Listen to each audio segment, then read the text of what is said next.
Welcome to the Broken Pencil Booking Company Pro Wrestling Podcast, infused with hip hop. I am Wood. Made daily with organic, farm to table, localized, neuralized, sterilized, Scotch guarded for 2020 repellent, available online, not available on Sundays, Broken Pencil Logic. You stay classy, internet. I'm Suave Burgundy. Rodman Ting! Booyaka shot, boy! Swiss cheese for you vines. Man. Suave, what it do, man? Well, just gearing up for this IMOC parade. Just getting the floats together. IMOC couldn't get here. There's a reason why I'm not starting off with music. IMOC couldn't get here and take this guy out. But we have to do, before we start the show off, we got to throw our W's up one time. Founder of the Wu-Tang Clan, co-founder, Ali Power Grant passed away, age 53, after a lengthy battle with cancer. So we dedicate this episode to you, Power. Hold your head to all the members of the Wu-Tang Clan and all the Wu-Tang fans worldwide. And yeah, this episode is for you, bro. The Broken. See, here I go breaking things. Yeah, that's what we need. That's what we need right there. No 10 bell salutes to celebrate. Indeed. Yeah. So that said, Swab, we ain't done this since the Royal Rumble. We already said this is our favorite time of year, Mania season. Factual. I mean, nothing else to do. Right. But let's play a little game. Look here, man. Why is my thing jumping? Pause, yo. Oh, I God. don't want anything to do with this information. What are you going to do with this information? No, absolutely nothing. It's like man. standing up at your wedding. Let's play a I don't game, think man. you're ready. Let's play a game. Wait, that's not what the hell's happening? What is going on with your triggers over there? Oh, You know who ain't gonna win. You know who ain't gonna win. You know who ain't gonna win. You say that this again. I know who ain't gonna win. You know who ain't gonna win. You know who ain't gonna win. We say that this again. 1, 2, 2, 3. Get your tail out. 1, 2, 2, 3. Get the fuck on. 1, 2, 2, 3. Get your tail out. 1, 2, 2, 3. Get the fuck on. I'm saying testing the motion on this camera. It cannot keep up. The Broken. yeah, I'm getting a couple of hints about what may be causing what's causing all this? Yeah, litmus test. You passed. Yeah. All right. Oh, man. Today, it's a good day. Today is Friday. You talk about triggers, boy. Yeah. I'm finna get in my bag, son. Pause. Oh, here we go. Which one of you acting like you ain't got no sense? You're a child. Friday. Right. Today's Friday, February the 27th, year of our Lord. Year of our Lord. I said year of our Lord. Year of our Lord. 20 and 26. Mafia. Yes, sir. Yeah, ho. Hey, shout out to Juicy J. Who Hey, knew? come on, man. Who knew that Juicy J was a pencil pusher? Man. Yo, Yeah. hey, go to Juicy J's Instagram right now. He just dropped a video of getting ready for this new tape he got going, but he got the gang colors in the video and scratching Yahoo on top of some new Lex Luger. So Lex Luger production. Oh, everybody be cool. Yeah, you're skilled with that, but it's not even doing it justice. You gotta go watch it. That's just a tease of what he's actually doing on the decks. But yeah, he working out for Lex Luger. That's gonna be Shout crazy. out to the Juice Man. And it's a real session too, which is it's very rare you see real in session scratching. Yes, absolutely. Boy. Yeah, man. All right. So anyway, we have upon us our last stop on the road to WrestleMania, other than Raws and SmackDowns. We have the Elimination Chamber in Chicago on Saturday, February the 28th. Yeah, my Lord. Yeah, my Lord. I said, yeah, my Lord. Yeah, my Lord. 20 and 26. My finger. Yeah, like, bruh. Triggers got Tourette's. Yeah, no, they don't. No, they don't. No, they don't.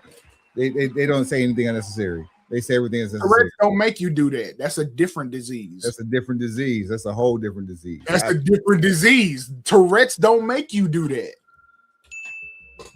If you just really want to keep it G. This is being touted as the first PLE in Chicago in over 30 years. Now, if we're playing at home,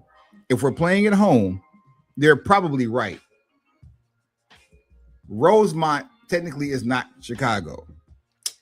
So, okay. But think about the United Center. I can't tell you the last time they actually played United Center. If they're saying 30 years, is WrestleMania 13. Well, there you go.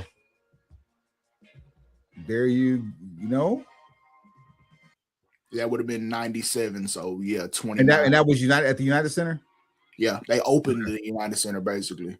Okay, well, there you go. So yeah, 4 matches for this card. We got a couple of championship matches and a couple of matches that's going to help fill the card for WrestleMania.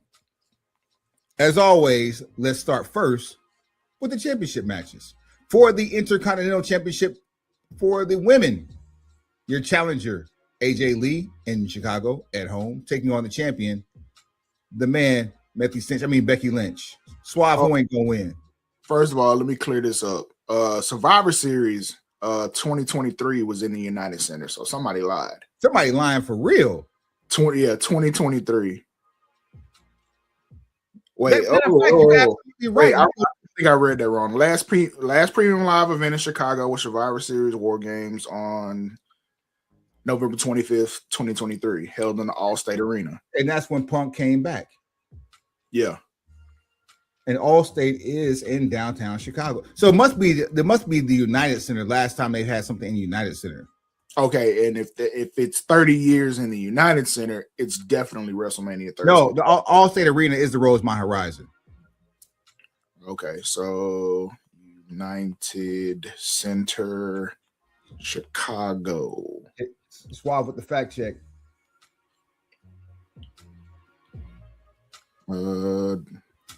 SummerSlam 94. And where was that at? Let's see, the last PLE to take place at the United Center in Chicago is the one that's about to happen. This event marked the first pay-per-view in the venue since SummerSlam in August of 94. So I think Google's lying to us. So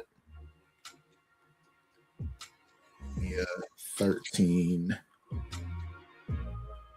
location. It's funny how they want to call Arlington, Dallas on TV, but now Rosemont ain't good enough to be called. Oh, no, it is right. So WrestleMania 13 was in the Rosemont Horizon. The United Center was 94. Okay, cool. There you go. All right. So, fact check. Circle wins the square. All right. What match is this and who? Well, Intercontinental Women's Championship match. Becky versus AJ. Becky's the champion. Who ain't gonna win? AJ ain't gonna win. I hate to say it. You was right. Here's where my issue is. Like, obviously, everybody's not gonna go home happy for every match. We know Punk is gonna retain, so that's your go home happy moment for Chicago, which means they can't have both. My question is, what are you doing for WrestleMania with Becky Lynch if she beats AJ here? Like, what? That is a great question. One that might be answered. Because keep in mind, we have almost 2 months between now and Mania. and a whole lot of time to rebook and rebook this card that we still don't know about yet. Boy, and all these ticket prices keep going up and down. Hey, whole lot of car booking shit. and then the question becomes, what do you have for Becky Lynch that would be better than another match with AJ Lee? So something tells me there's going to be some kind of cloudy finish, which can set up for exactly what you're talking about. However, let's play the rest of this card, and we'll come back to your question here in just a second. For the World Heavyweight Championship, Finn Balor, your challenger, CM Punk, your champion. We already said that Finn Balor ain't gonna win because Punk's got to go to WrestleMania as the champion. Easy peasy, lemon squeezy. Can't do it. I don't even care if it's ESPN making the call with the Saudis involved. Finn Balor cannot beat CM Punk and CM Punk get a rematch in 3 weeks and pull the Ron Garvin on Flair or pull a Flair on Ron Garvin. I mean, Stranger Things, and you got Netflix you got Netflix 2 days later, so it ain't like you can't do it. I mean, this is technically on Netflix, just not in the United States. You just might not do it, right? So yeah, because domestically, yeah, domestic abuse. We take it easy. Yeah. So yeah, like we know Finn ain't gonna win. The question is, do we finally pull the trigger on the Judgment Day implosion? So Judgment Day reminds me a lot, especially this incarnation of Judgment Day reminds me a lot of the second incarnation of DX. Remember when we got 3.0? I don't even remember what 3.0 was. 3.0 was the most famous version, which was Triple H, the New Age Outlaws, the returning X-Pac, and China. Was that not 2.0? No, 2.0 was Triple H and Shawn Michaels, because remember Rick Rude was part of that clique. Was part of the OG. Okay, so for me, DX timeline wise, Trips, Shawn, China, Rude, 1.0. That's 1.0. 2.0 starts the night after WrestleMania 14, and that's where you get X-Pac coming back. And by the end of the show, it's Trips, X-Pac, China, New Age Outlaws. Okay, all right. So I'm taking Rude off the table and using that as 2.0. So what you're calling 2.0 is I'm referring to as 3.0, because that Rude leaving was a big shift in wrestling because of how he left and the fact that he was on two different programs on the same night. The move he made, huge. The impact on DX, minimal. Well, that's only because the reason for... It's kind of like when DiBiase was a part of the New World Order as the figurehead. Yeah, we never saw the payoff for Rude. Rude was making a comeback. We never got a chance to see the payoff because he passed away.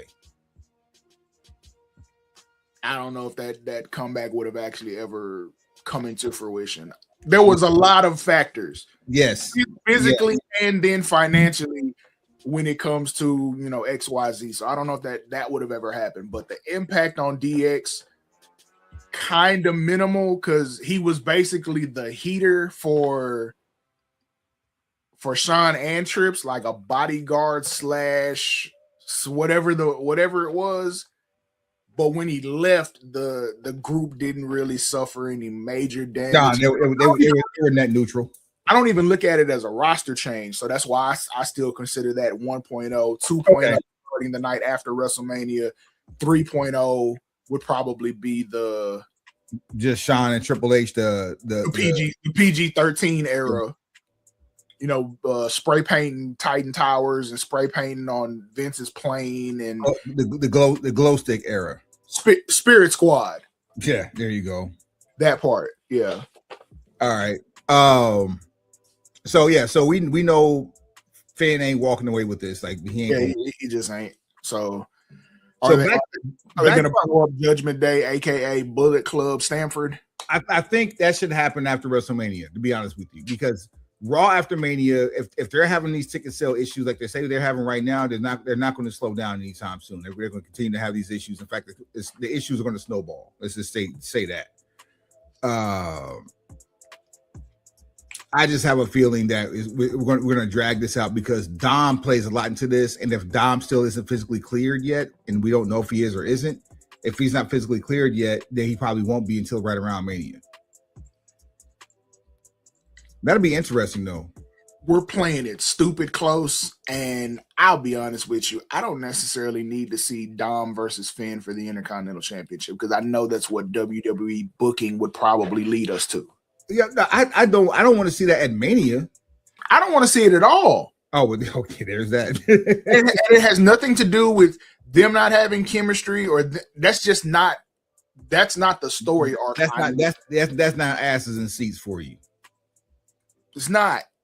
It's just not, and it's not a knock on either person involved. It's just like, bro, what are we doing? Because we love their talent. It's just like them together it ain't doing it. And then another IC run for Finn. Like, nah, man, do right by that man.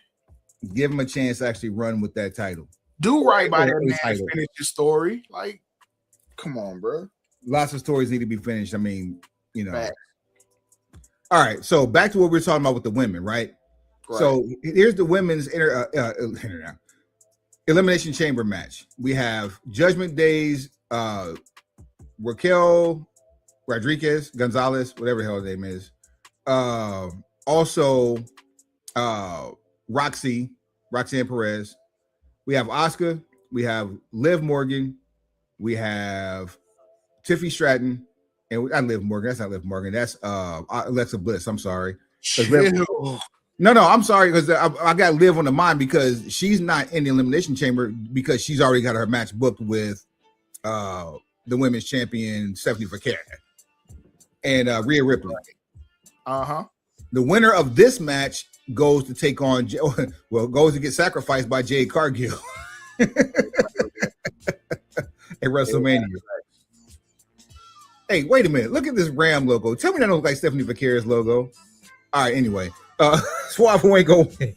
Well, hey, the marketing in me, my light bulb just went off. Somebody needs to be TKO needs to be calling Dodge about like a commercial for Stephanie Vaquer. Been late, especially since they had LA Knight driving the damn Ram truck into an arena. Day late, dollar short. So look. So this is twofold for me. So first of all, who ain't gonna win? If I'm going from my personal interest, anybody not named Rhea Ripley. If I'm thinking with Stanford logic, anybody not named Alexa Bliss. So you think we're going to see Alexa Bliss versus Jade Cargill at WrestleMania? I did not say she would make it to WrestleMania. Ooh. And if she does make it to WrestleMania, I don't see Jade Cargill's title being the main story and plot point. Because Jade Cargill has been having a lot of interaction with Charlotte Flair one way or the other. I think for them, that's the more entertaining marquee match, even if they're not actually ready for it. And you know Stanford logic is we have to get Charlotte back into that main event picture. How else can she do it? By betraying her friend, her bestie. Like you. Okay. So we'll say we X out Alexa Bliss from this match before the match even happens or during the match. Yeah, like Edge did Kofi that one year. Yep. And then didn't he sneak Ray too at like the Rumble or something? Because I feel like Edge did that twice in two different instances. Edge did a lot, so I can't run through all his atrocities. This is a fact. This is definitely a fact. Oh yeah, I'm not certain, but yeah, I can see Alexa Bliss being used as a plot point to get from A to B. I personally would rather see Rhea Ripley versus Jade Cargill if we were just playing it straight. and picking someone who was in the match. I would have to agree with you. I don't need to see her and Tiffany Stratton again. Tiffany Stratton doesn't do it for me. I'm good. The money here. Every other matchup with Jade Cargill feels like it would come off clunky on WrestleMania. Literally no one's ready for Asuka. Asuka would probably give the like. Asuka's so damn underrated and underappreciated at the same time, but for this matchup,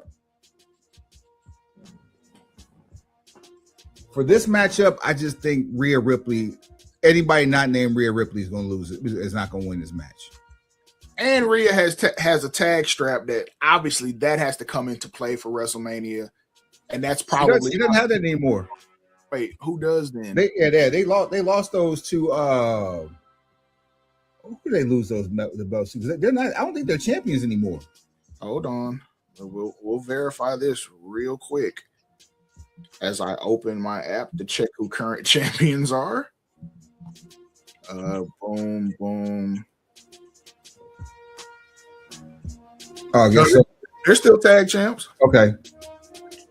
They spell Rio. Yeah. Almost like it look like Rhino if you're dyslexic or don't have your glasses on. Gore.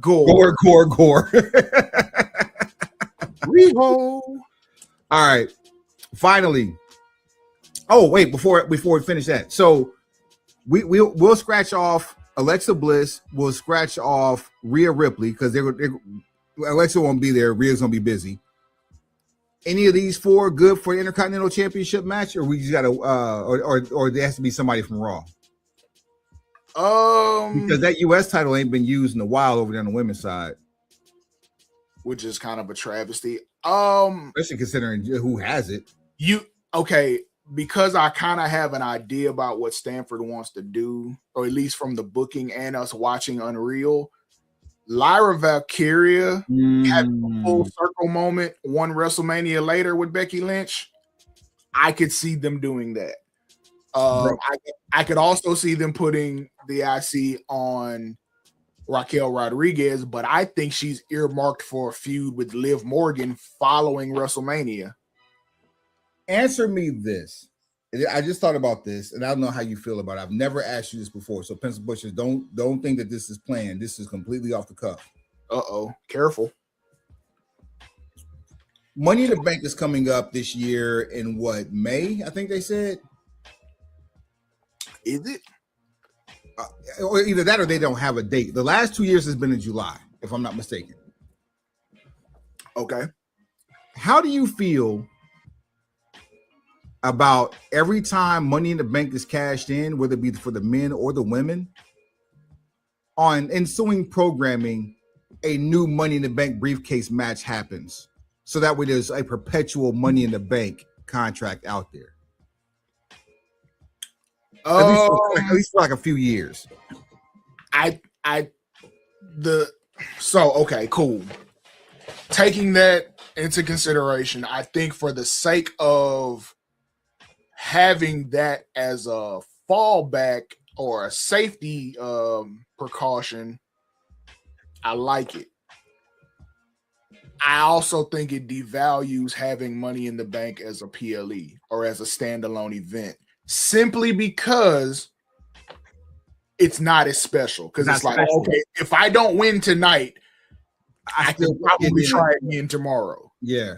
And that's my thing. I didn't want to take away from it being special, but long term says I don't know if anybody gives a shit about special if they have a reason to keep wanting to watch. I honestly would like to see it go back to being a WrestleMania match. Like have it happen every WrestleMania. That way you also have the opportunity that if something happens or something just doesn't pan out, you can do a cash in the same night. So, and if it doesn't get cashed in before WrestleMania, you're guaranteed to cash in at WrestleMania, or you just lose it, because we've never had anybody just outright lose it. And here's the other part. You got 2 nights of WrestleMania. So if you have the match on night 1, you can cash in the main event of night 1, or you can wait and have the anticipation for night 2. Here's where I think your potential pitch would have come in handy. Do you realize how much of WrestleMania season you could have salvaged if you still had a Money in the Bank briefcase to be able to work with? Considering what we're about to discuss on this last match, yes, I do realize exactly. If you had that briefcase still floating, you would have some action. You'd be able to save what right now is in a tailspin, and that is WrestleMania 42 in Vegas. Well, let's talk about it. Speaking of talking about it, this is your main event, the men's Elimination Chamber match. Trick Williams, Javon Evans, Lemon Pepper, young Yeet himself, Jey Uso, LA Knight, Randy Orton, Cody Rhodes. Mm-hmm. Looking at this, I see. I don't want to say this. I don't want to say this. You might as well. We here. As much as we are proponents of Jey Uso, we both know he's not supposed to be in this match. Get well soon, Bronson Reed. God, I mean, no, I won't say not supposed to be. He wasn't originally booked. Okay, all right. That's fair. That's fair. Very fair.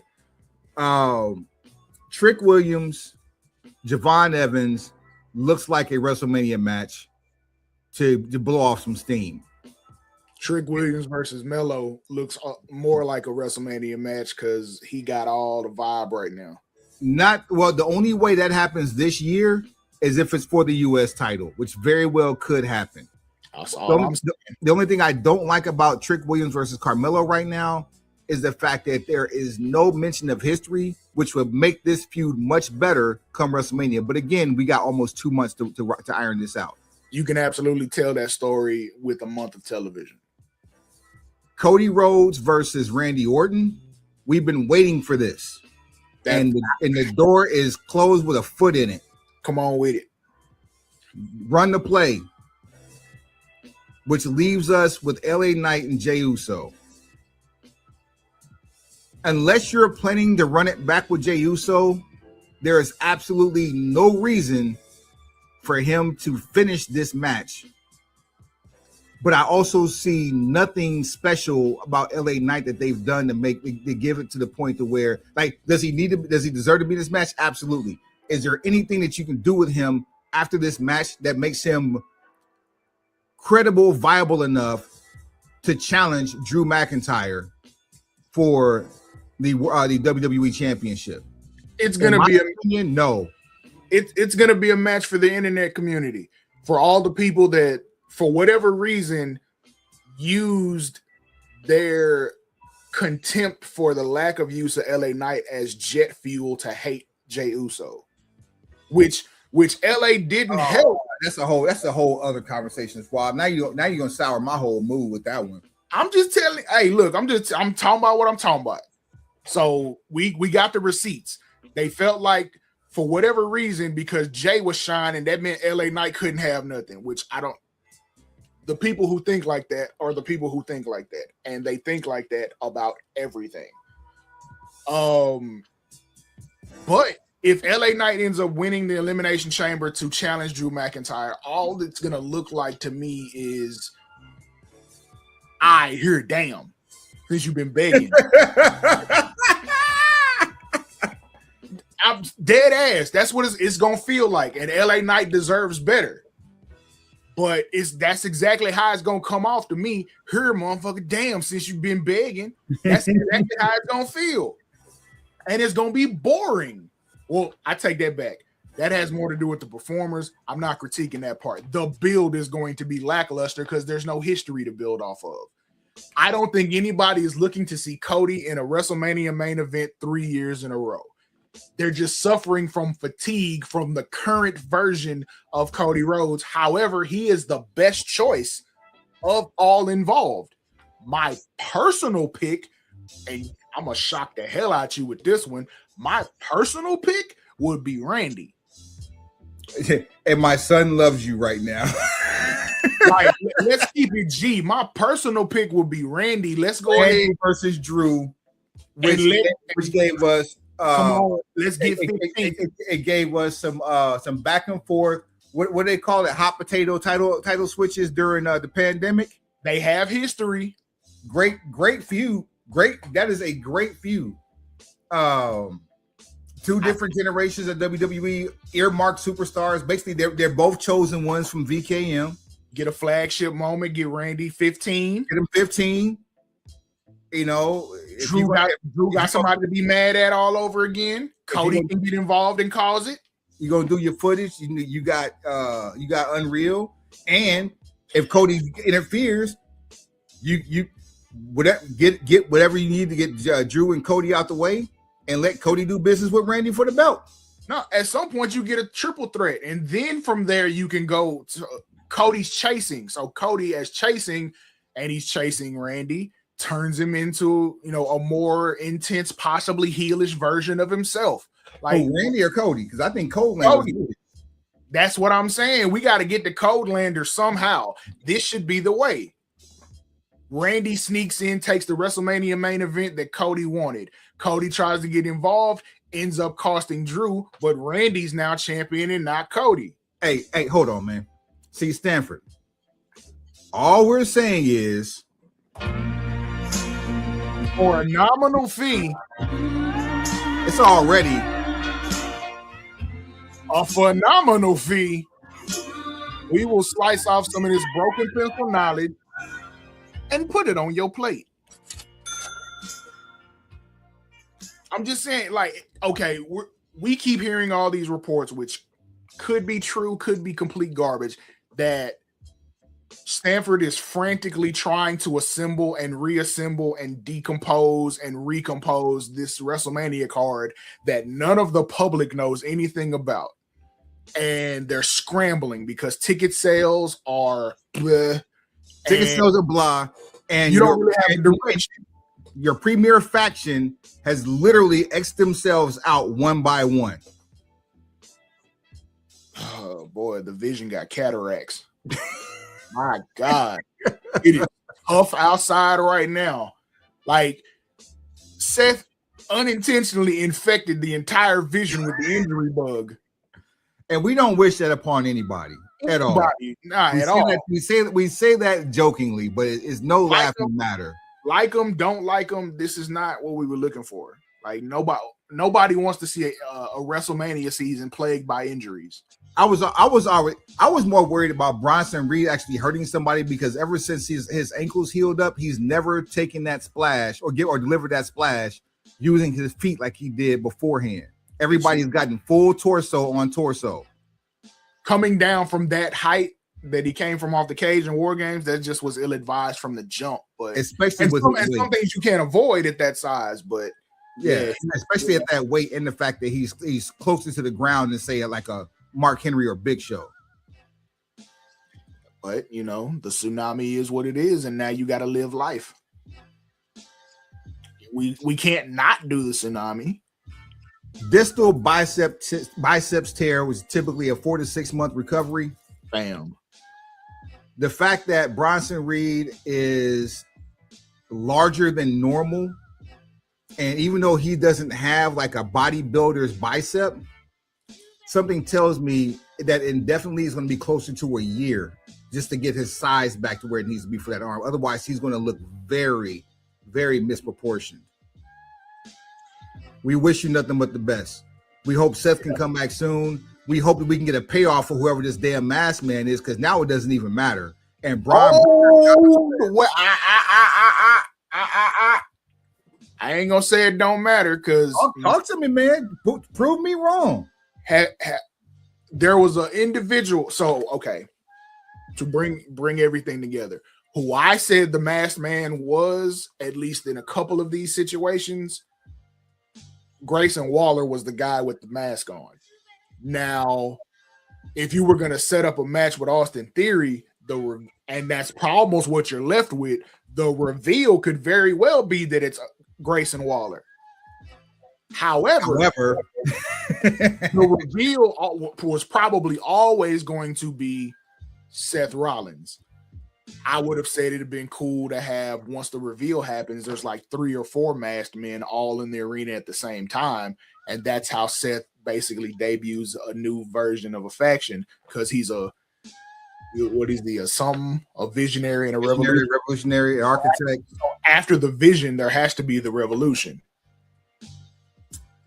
And there's also one person this week who, in the middle of a live interview, that's what I was finna get to. Middle of a live interview, received a text message from Paul Heyman, Kevin Kessar, aka Killer Cross, aka Big Money, Karrion Kross. So hey, we could be in a situation where he could be under the mask, or he could be a part of the vision. And we won't, something tells me, if this comes to fruition, we will not see another Karrion Kross. We will see the WWE debut of Killer Kross. I don't think you can get away with using Killer. I just don't. He'll be Karrion Kross because he's gotten over on WWE television as Karrion Kross. The Killer part, you're not. Not so much. Not so much. It would just be good to see him get a payday, get a significant payday and a main event push. Because we got WWE debut as a sadomasochistic sub to a release, a future endeavoring Demolition 4. Man, a return to a great manager who had virtually no matches for teams that were losing. And then a subsequent future endeavoring again, and an organic groundswell, now almost to that of our truth, to get him back, which lasted all but a couple of weeks because they realized it wasn't going to happen. Now, if there's something he is that guy. Now, if there's something I want to see on Unreal, it would be how they handle his return. I want to see that conversation.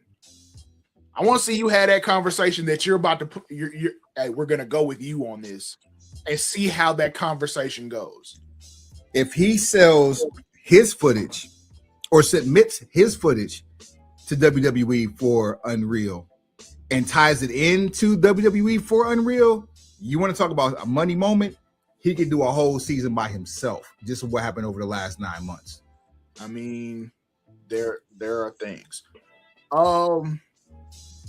Yeah, part of me is happy that there's an open window for a potential return for him to get money. Because at the end of the day, who am I to not celebrate somebody's opportunity to get money, especially when it ain't hurting me any? But I also am like, this clusterfuck of the vision, I don't know if I want to just throw somebody else into that, because it's going to be hard enough to figure it out just with the timeline on all the injuries. First and foremost, the name got to go. And it's only because so much has happened since the original incarnation of the vision. Great idea. The execution was flawed only because of injury, and you had to keep changing the pieces. And the pieces don't make sense anymore, especially considering Heyman is still, quote unquote, in bed with Brock.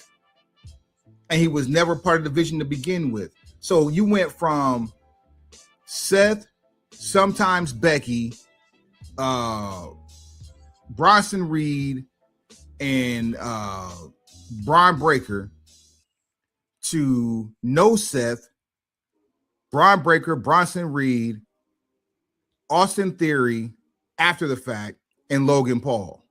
Because you thought you could mirror image, copy paste the bloodline into Seth and his career path. Melanin works different. It's not that easy. It's not melanin and actual blood work a little bit different. Remove Bronson Reed now. You have Austin Theory, Logan Paul, and Paul Heyman as the only people left from the Vision, and the only original person in that Vision is Paul Heyman. I'm not moved. Which I ain't gonna cap with you. The way to salvage whatever's left is you probably put Logan Paul and Austin Theory in a tag match versus the Usos at WrestleMania. Like that's probably the best option for all people involved, unless Bad Bunny comes out of that box on Saturday. And the Usos are bulletproof. Jimmy's got to go home anyway. I mean, yeah, that's coming at some point, but hey, we got to get to this business too. It's coming right around Mania. Keep in mind, she just posted pictures. She was like, I think they said she was 6.5 months. So we got almost 2 months before Mania. That's quitting time. I get what you're saying, but we still got to feed Lil Oos too. No, he's not missing the meal at all. Cuz we not talking about the bat. Okay. Last time you looked at your balance, wasn't gonna be no problems feeding nobody, right? You still going to work, right? And just to be on the safe side, Price just went up. Thanks, Ron. Exactly. That's all I'm saying. Like, I get it. I understand it. 100% support it. But at the same time, we are in business to do what? Hurt people. Make money. Oh, yeah, that too.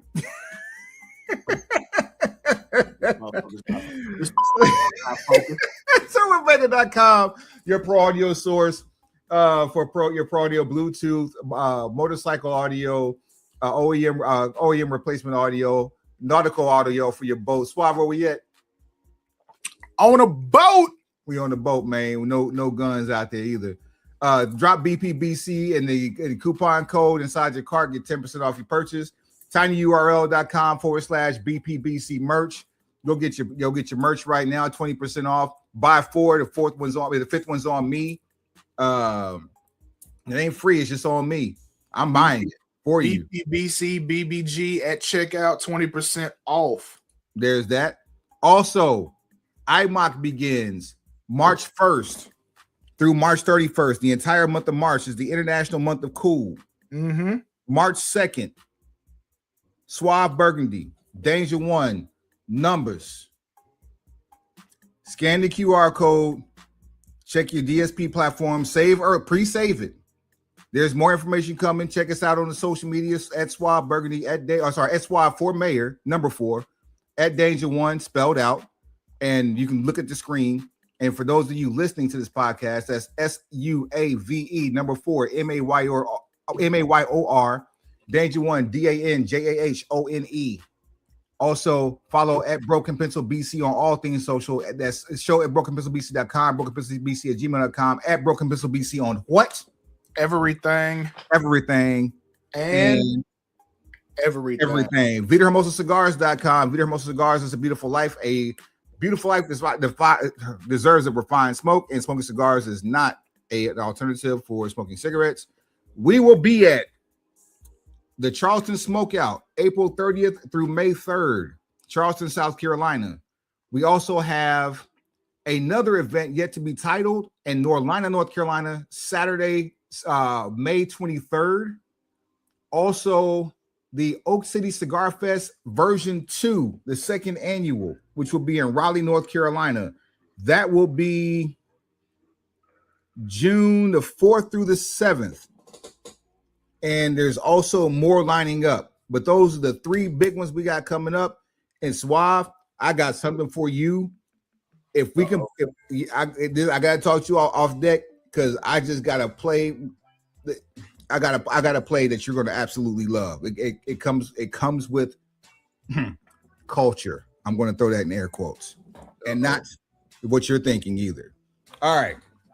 All that said, we've given you enough content for the day. Do your due diligence. Numbers. This is our first It's our first release since what? Mr. Big. Mr. Big. Yeah.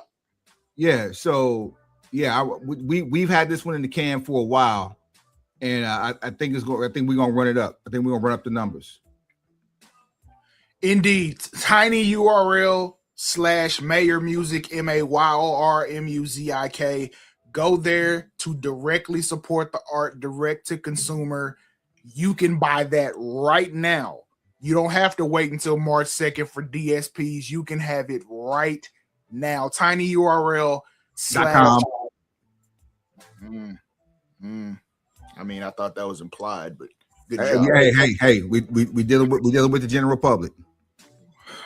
The general public. tinyurl.com/Mayor Music MAYORMUZIK.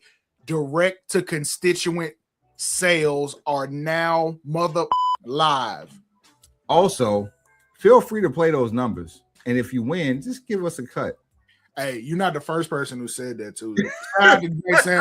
He literally hit me in the DM after I put out the first promo stuff and was like, "I'm finna play these numbers." As you should. You show right. All right, man. Take him to the house, bro.